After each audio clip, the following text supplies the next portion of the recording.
Welcome back to the deep dive.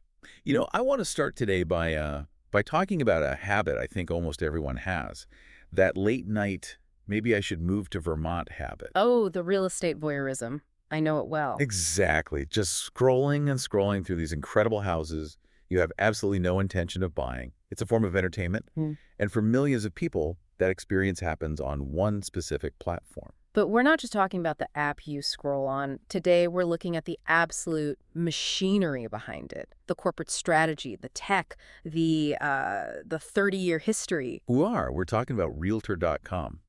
And what's fascinating to me is that if you look at the landscape, they had everything. A 10-year head start on Zillow, a complete monopoly on the industry's official data feed. And the backing of the National Association of Realtors, the NAR, the biggest trade association in the country. Yet for so long, they were seen as the uncool one, the runner-up. It's the classic incumbent's dilemma, isn't it? And you're so right to frame it that way. On the surface, yeah, it's a property search site.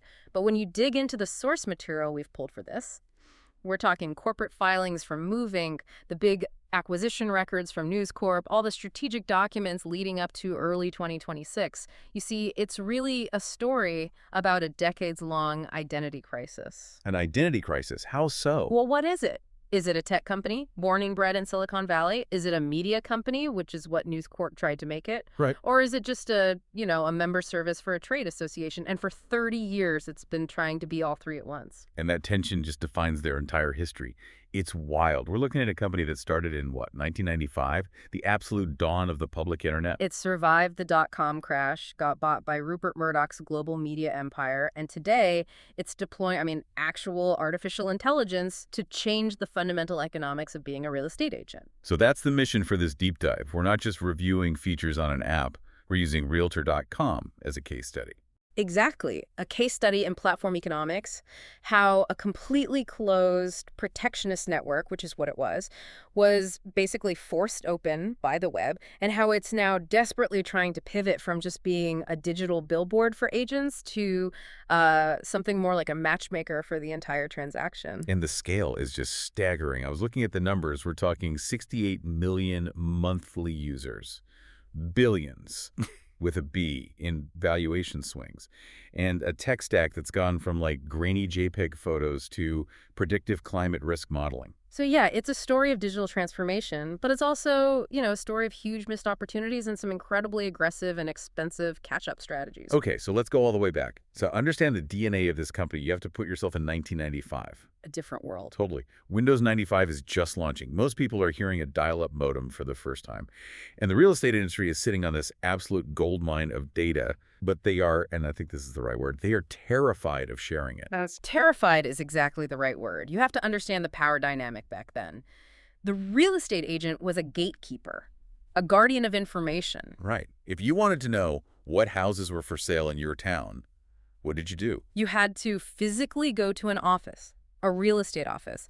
The agent would pull out this huge, thick book, the MLS book, or maybe log into a green screen terminal that only they had access to. The information asymmetry. That was their value. It was the entire basis of their value proposition. You need me because I have the information you can't get. So along comes the internet, this force of radical openness, and the National Association of Realtors, the NAR, they see it as an existential threat. A massive threat. So their first move is a defensive one. They launched something in 1995 called the Realtor Information Network, RIN. But this wasn't a website for you and me, was it? No. And this is the critical point. This really shows you their mindset at the time. RIN was a private closed network. Think of it as an intranet, not the internet. So it was a tool for realtors to talk to other realtors. That's all it was. It used the new internet infrastructure, sure, but the goal was to help an agent in Chicago send listing data to an agent in Miami. It was purely business to business. They explicitly, their founding documents say this, they did not want the public to see the raw data. Because if the consumer has all the data, then the consumer doesn't need the realtor. That was the fear that drove the entire strategy. It's the walled garden approach. Build the walls as high as you can. 100%. It was a digital country club. You had to be a member of the NAR to get in. But here's the problem with building a walled garden in 1995. The internet is basically a giant bulldozer designed to knock down walls. Exactly. You already had these little third-party websites starting to pop up. You had individual brokers in, say, California who were tech-savvy, realizing, wait a minute, if I put my listings on this new World Wide Web thing, my phone rings more. The dam was already breaking. So this private network, this RIN concept, it's obsolete almost the day it launches. Almost immediately. They were trying to hold back the ocean. So by 1996, less than a year later, they're forced to pivot. Hard. They relaunch, and this time it's a public-facing website. And this 1996 pivot, that's really the birth of the modern real estate portal as we know it. It is. And the numbers from their own reports, they just tell the whole story. In December of 1995, inside the private RIN network, they had about 32,000 listings. By October of 1996, after they opened the gates to the public, nearly 400,000 listings. Wait, say that again? From 32,000 to 400,000. In 10 months. That's more than a 10x increase. That's not growth, that's an explosion. It was an absolute data explosion. The second they gave the regional MLSs, the multiple listing services, a pipeline to feed directly into a public site, the content just flooded in. It showed how much pent-up supply and demand there was. But they had some issues with the branding at first, right? I saw this in the notes and I couldn't believe it. Oh, the branding mess, yes. Before they settled on Realtor.com, they briefly called it SpotRealtor.com. SpotRealtor.com. What does that even mean? It sounds like a website for buying Dalmatians. I think the idea was like X marks the spot, like you found the spot for real estate. It was a very 90s Web 1.0 attempt to be friendly and cute. I was amateurish. Deeply amateurish. Thankfully, someone with some sense prevailed, and they dropped the spot by the end of 1996. But this whole transition from private network to massive public website, it created a huge operational problem for them. Which was? The NAR is a trade association. They're lobbyists. They organize conferences and set professional standards. They are not a tech startup. They had absolutely no idea how to run a high-traffic, consumer-facing website in the middle of the dot-com boom. So this is where the corporate structure gets complicated, a complication that frankly still defines the company today. It really does. They realized they couldn't run it themselves, so they outsourced it. They handed over the operational keys to a tech company called RealSelect. And RealSelect later rebrands as HomeStore. Right. And HomeStore eventually becomes Move, Inc., but the core arrangement was set right there in the 90s. And this is the nuance that most people miss. Realtor.com is not owned by the realtors. It is operated by a for-profit, publicly traded tech company under an exclusive license from the realtors. That sounds like a golden handcuff situation. Explain that. Well, the tech company, HomeStore, gets this incredible deal. They get the official brand-realtor.com -esh, and more importantly, they get the guaranteed exclusive data stream from the NAR, that's the gold, but the handcuff is that they are forever beholden to the rules and, the politics of this massive trade group. That is the perfect analogy for their entire existence. But in the late 90s, it felt more gold than handcuff because the money was just flowing so freely. Right, the dot-com bubble. Peak bubble. HomeStore goes public in August of 1999. They raise an incredible $140 million.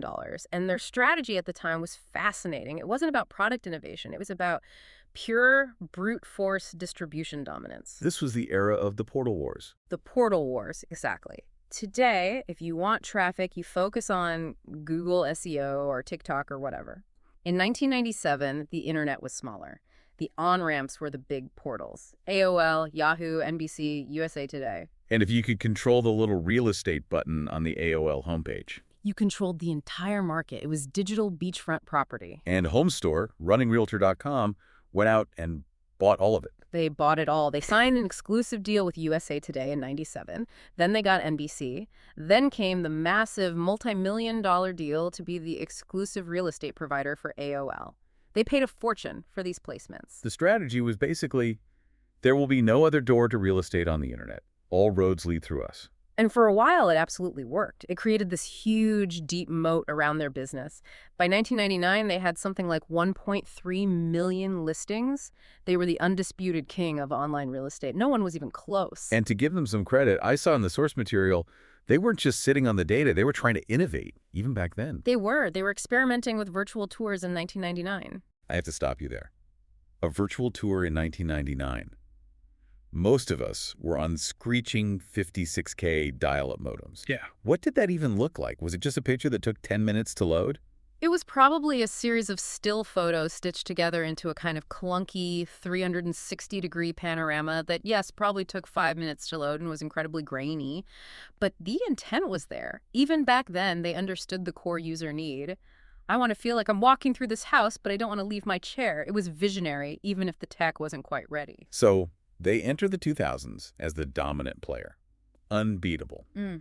But then the world changes. The bubble bursts. The dot-com bubble bursts, home store stock collapses, there's a huge accounting scandal. It was a mess. And then after that, new competitors start to emerge from the ashes. Competitors who learned from Realtor.com's mistakes. Exactly. Zillow launches in 2006. Trulia launches around the same time. And suddenly, just having the official data isn't enough of a selling point. Right, because now you need a good user experience. You need something to keep people coming back. You need the Zestimate. And that's the killer. The Zestimate was this addictive, controversial, but brilliant tool that gave consumers a number. An automated valuation. And Realtor.com couldn't do that. They couldn't because of those golden handcuffs. Their partner, the NAR, is made up of agents who believe they're the ones who should tell you what your house is worth. They hate automated valuations. They see it as a threat. So while Zillow is giving consumers this fun new toy, Realtor.com is stuck. Yeah. They can't innovate in the same way without angering their partners. They completely lost the cool war. Zillow became the fun place to dream. Realtor.com was seen as the boring utilitarian tool. Which brings us to the next major chapter, the rescue operation, or I guess the acquisition. Yeah. Let's fast forward to 2014. Right. So the company has survived the 2008 housing crash. It's treading water, but it's clearly losing mindshare to Zillow, which had just bought Trulia. They were falling behind. Enter News Corp. September 2014. Rupert Murdoch's News Corp announces it's acquiring Move, Inc., the parent company of Realtor.com, for $950 million. Nearly $1 billion. Now, my first thought is, why? News Corp is the Wall Street Journal, Fox News, the New York Post, HarperCollins Books. They're a media and publishing empire. Why buy a real estate listing website? It's a great question. And the answer is that the single most profitable part of old-school newspapers was the classified section. The ads for jobs, cars, and houses. The rivers of gold. As the newspaper business died, all that revenue moved online. News Corp understood that business model better than anyone, and they weren't new to it. They already owned a company called REA Group in Australia, which is the dominant real estate portal there. They knew the playbook. So they looked at Realtor.com in the U.S. and saw, what? An undervalued asset. A sleeping giant. It had the audience at the time around 34 million unique monthly visitors, but it was, in their view, seriously undermonetized.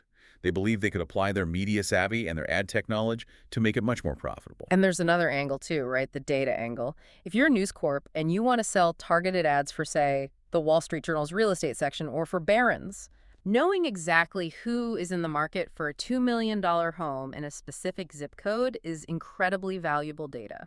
It's a high-intent signal. What do you mean by that? Well, if someone is browsing on Realtor.com, they're not just passively killing time. They're signaling their intent to make the biggest purchase of their life. That means they're also about to spend a ton of money on mortgages, insurance, moving trucks, furniture, appliances, you name it. News Corp wanted to own that signal and build an advertising ecosystem around it. And based on the financial analysis from that time, Wall Street completely bought the story. By 2016, just 2 years after News Corp bought it for $950 million, Morgan Stanley valued the company at $2.5 billion.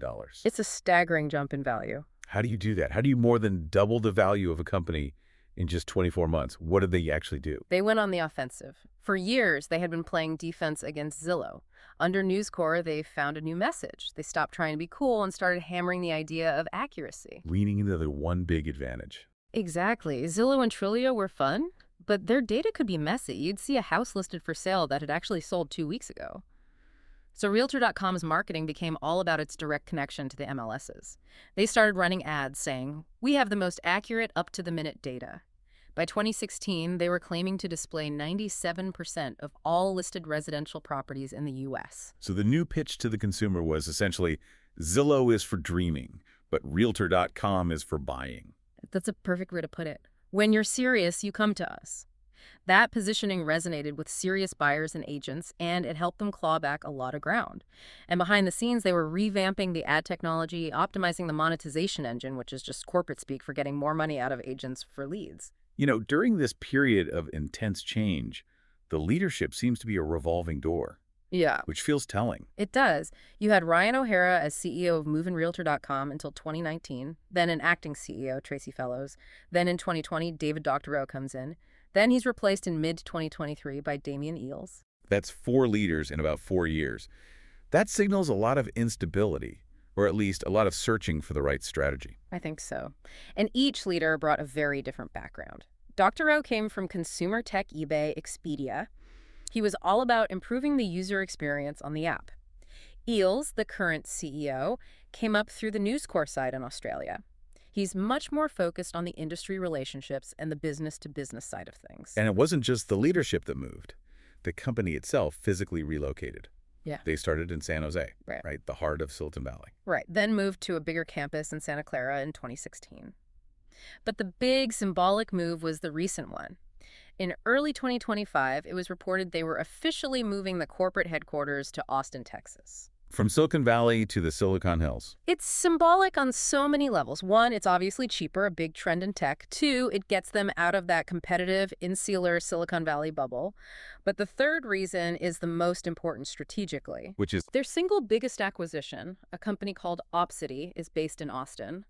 Moving the headquarters there was a massive signal to the market and to their employees that the Opcity business model isn't just a part of the company, it is the future of the company. Okay, we have to get to Opcity. But before we get to the business model, let's talk about the product itself, the tech stack. Because if you open the Realtor.com app today versus, say, 10 years ago, the sheer depth of information is almost overwhelming. It's become a risk assessment engine. That's one of the most fundamental shifts in the entire prop tech industry. It's so much more than just beds, baths, and square feet now.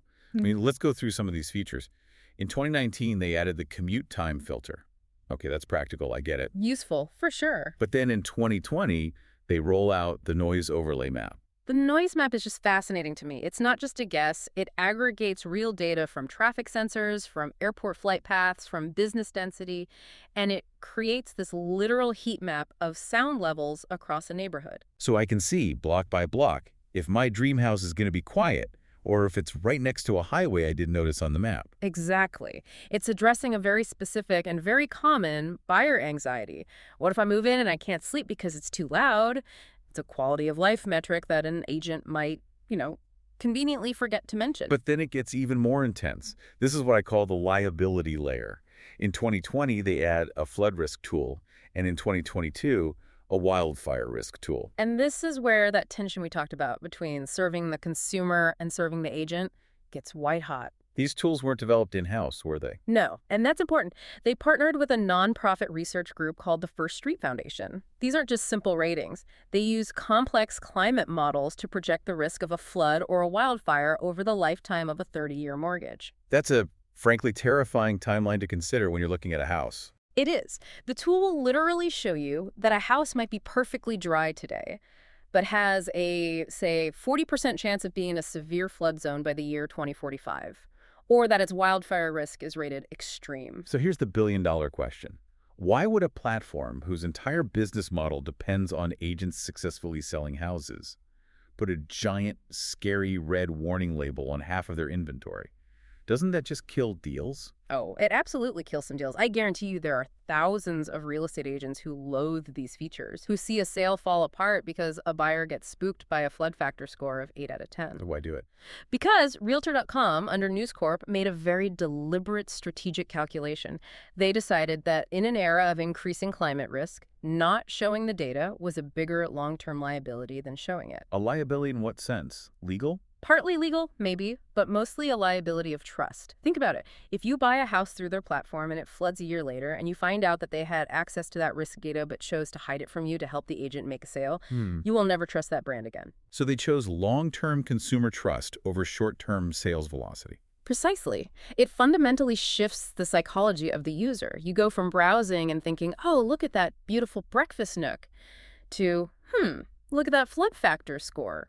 It forces a much more sober, rational financial decision. It turns the platform from what was basically a marketing brochure into more of a due diligence tool. That's the perfect description. And in the long run, that's a much more defensible and valuable position to be in. Okay, so on the flip side of all that scary data, they also invested heavily in the fun immersive tech. Right. It wasn't all doom and gloom. Starting around 2017, they really pushed into things like augmented reality and integrating Matterport 3D tour technology. The 3D walkthroughs, I feel like those became ubiquitous overnight. They were around before, but the pandemic in 2020 was the huge accelerator. Suddenly, you couldn't do in-person open houses. The 3D tour went from a cool, nice-to-have feature to an absolute essential. And Realtor.com was well-positioned because they had already done the work to integrate that tech into their iOS and Android apps. It's all about engagement, right? The longer I spend walking through a virtual house on their app, The more likely you are to contact an agent through their system, the more data they have on what you like. Matterport scans are more than just a video, it's spatial data. You can digitally measure rooms, see the floor plan in a new way. It just removes a layer of uncertainty before you even bother to visit in person. so we've got the history, we've got the tech, but let's follow the money. This is the part I think most users completely misunderstand. The app feels free to use, but this is a multi-billion-dollar business. Yeah. How does the cash actually flow? Right. First and most important thing to clarify, Realtor.com is not a brokerage. They don't employ Realtor.com agents in the same way a company like Redfin has its own agents. They're a middleman, a marketplace. They are a lead generation platform. And historically, the business model was very simple. It was basically pay to play. You mean an agent would literally just buy a zip code? Essentially, yes. Okay. It was a subscription advertising model. An agent would pay Realtor.com, say, $500 a month, and in return, their face and phone number would be featured next to all the listings in the 90210 zip code. And Realtor.com got paid whether that agent ever sold a house or not. Exactly. They got paid for the advertising space, for the exposure. It didn't matter if the leads they sent were any good. That sounds like a great deal for Realtor.com, but maybe not so great for the agent who's paying $500 for a bunch of junk leads from people just daydreaming. That was the problem. That was why the model started to break down as the market got more competitive. Agents were complaining constantly that they were paying for click kickers or looky-loos, people who weren't serious buyers. And consumers were complaining that they'd click the contact agent button and either never hear back or get a call from an agent who knew nothing about the specific property. The system was broken. The incentives were misaligned. Totally. So they had to pivot the entire business model. And this is where that Austin-based acquisition, Opcity, becomes the absolute center of the universe for them. Okay, so this is the big one. They bought Opcity in 2018 for $210 million. You said it wasn't an ad platform, but a lead conversion platform. Break that down for us. Right. So lead generation, the old model, is just, here's a name and a phone number, good luck. Yeah. Lead conversion is what Opcity does. Now, when you're on Realtor.com and you click that contact agent button, your request doesn't just go to some random agent who paid for the zip code. Where does it go? It's intercepted by Opcity's system. They use a combination of AI and a human call center to contact you, often within seconds. They call you and they ask qualifying questions. Hi, are you working with an agent already? Have you been pre-approved for a mortgage? Are you ready to tour homes this week? They scrub the lead. They qualify it. They scrub and qualify the lead until it's red hot. Only then, once they've confirmed you are a serious, ready-to-transact buyer, do they pass you on to an agent. But here's the revolutionary part. They don't just pass it to any agent. They use an algorithm. They use a matching algorithm. It looks at all the agents in their network and gives the lead to the one who has the best track record for closing deals on that type of property in that specific neighborhood at that price point. So it's performance-based. And how does Realtor.com get paid in this new model? This is the crucial part. They get paid with a referral fee. They've completely changed the economics. They tell the agent, we are not going to charge you a single dollar upfront for this lead. We are giving you this highly qualified, ready-to-buy customer for free. But T, if and when you close the deal with this client, you owe us a percentage of your commission. what kind of percentage are we talking about? It can be 30, 35, sometimes even 40% of the agent's commission on that sale. Wow. That is a massive shift. They've gone from selling billboard ads to taking a direct cut of the actual transaction. It completely realigns the incentives. Now, Realtor.com only makes the big money if the agent is successful and the house actually sells. It forces them to focus on the quality of the match, not just the quantity of clicks. And I imagine it also terrified a lot of traditional real estate brokers. It sent shockwaves through the industry because it effectively turns real estate agents into on-demand gig economy workers for the Realtor.com platform. So Opcity was about capturing the buyer's side of the deal. But then they kept buying companies. It looks like they're trying to capture the entire life cycle of a property. That's the ecosystem play. In 2020, they bought a company called Avail. And what does Avail do? Avail makes software for landlords, specifically for smaller independent landlords. It's a platform for listing rentals, screening tenants, collecting rent online, managing maintenance requests. Why would a company focus on home sales buy a tool for renters and landlords? Because today's renter is tomorrow's first-time homebuyer.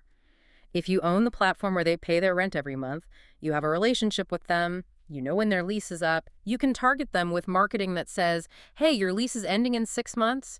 Did you know rents in your area are up 10%? Maybe it's time to think about buying. It's about building a future pipeline of customers. Smart. And then in 2022, another acquisition, UpNest. UpNest attacks the other side of the transaction, the seller. Most real estate portals are very buyer-focused. UpNest is a marketplace where home sellers can have agents compete for their business. How does that work? A seller goes on UpNest, describes their property, and then multiple vetted agents submit proposals to that seller, often competing on their commission rates and their marketing plans. It brings transparency to the process of choosing a listing agent. So now, with these acquisitions, Realtor.com is monetizing the buyer through Opcity, the renter and landlord through Avail, and the seller through UpNest. They're trying to be the operating system for all of it. That's the goal. But there was one acquisition that didn't fit this pattern, one that they actually got rid of, Remodelista and Gardenista. Ah, the lifestyle content experiment, yes. Yay. In 2016, in the early News Corp days, they bought these two very popular, very high-end design and lifestyle blogs. And the thinking was, what? We need to be more like a magazine. The thinking was, we need to capture people earlier in the funnel. We need to be the place they go for inspiration, for dreaming about their perfect kitchen. They wanted that lifestyle brand cachet. But it didn't work out. It didn't. By 2019, they sold the blogs back to their original founders. What does that strategic U-turn tell us? It tells us they had a moment of clarity. They realized they are not a media lifestyle brand like Architectural Digest. They are a heart-nosed, data-driven, transactional technology company. They don't want people casually browsing pretty pictures of throw pillows. They want people who are ready to sign a contract. They divested the fluff to double down on the core mechanics of the deal. Okay, so let's talk about how they communicate all of this to us, the public, the marketing. Because for a company that is, at its core, a giant database, they have spent an absolute fortune on big-name celebrity endorsements. They had to. They were in a street fight with Zillow for mindshare. Zillow had become a verb. People would say, I'm Zillowing houses. Nobody has ever said, I'm Realtor.coming. Yeah. They had to find a way to break through the cultural noise. And their strategy for that began in 2015 with Elizabeth Banks. And those ads, which were surprisingly directed by Fred Savage from the Wonder Years, were really clever. They were. They didn't just have her talking about listings. She was playing a character. She's playing the voice inside your head, the anxious, competitive voice you have when you're house hunting. She would joke about the not yous, the other buyers who are out there being faster and smarter than you.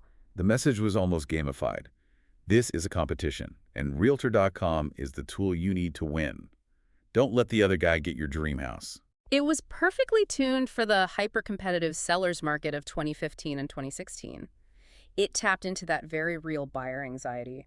But as the market and the culture shifted, so did their marketing tone. Massively. Fast forward to 2021 and their big campaign features. Big Boy from Outkast. A huge pivot. The campaign was called To Each Their Home, and the most memorable ad was Our First Big Boy House. And the tone there wasn't about competition at all. Not at all. It was about inclusion. It was a joyful celebration of a young Black couple buying their first home. It was about showing a huge diversity of housing types, family structures, and buyers. It was Realtor.com planting a flag and saying, we are the democratic platform. Homeownership is for everyone, and we serve everyone. And then, just when you think you have their strategy figured out, they pivot again. The campaign reported for 2025 features Reba McEntire. The Nearly Home campaign, Reba is just fascinating casting. It's a completely different demographic target. Right. If Big Boy appeals to a younger, more urban Gen X and millennial audience, Reba appeals to boomers, to the American heartland. It feels like they are deliberately trying to cover every single base.